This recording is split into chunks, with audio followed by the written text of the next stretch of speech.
54% of Americans say that inflation is the #1 risk that they're facing. And I mean, prices have gone up. I went to Vegas a while back and I just kept saying, that's crazy. That's crazy. That's ridiculous. That's ridiculous. Yeah. How do people handle inflation? It is, you know, I have a radio show, been about 22 years on national radio, and we've talked about inflation for years, but no one would pay attention.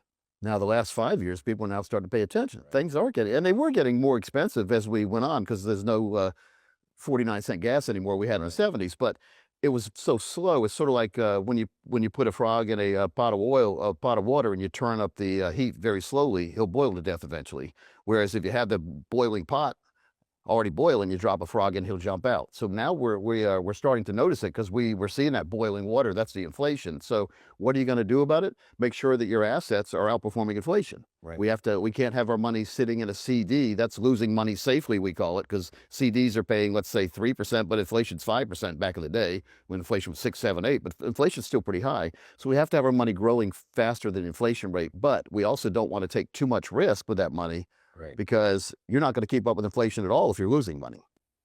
Yeah, and you know, the knock on income annuities is they don't protect against inflation. Well, there's several ways to do it. #1, you can buy inflation protection, a cost of living that your check goes up every year. There are some companies out there that if the market goes up, your check will go up, but it won't go down. It'll only go up.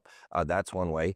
And so the other way is, you know, you do what I do, and that I've got 13 of them, and I've laddered them so that they kick in at different times, but that increases my income over my life. You know, the negative things I've heard about annuities over the year, Tom, and especially from some of the writers who don't understand the financial world, they pick one annuity out of a bucket of thousands, and let's say they grab a variable annuity. Right. Now, I've never offered a variable annuity. I don't really believe in them. There's some good ones that seem to be coming out now, but back in the day there haven't been, but they have a lot of fees and mortality expenses, and you can lose money. So you put money in, it can go down.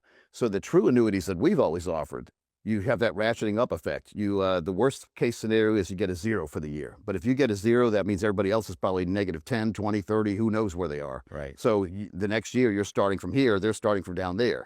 So when it goes up, you're going up. So you're not going to get rich quick in an annuity, but you're never going to get poor.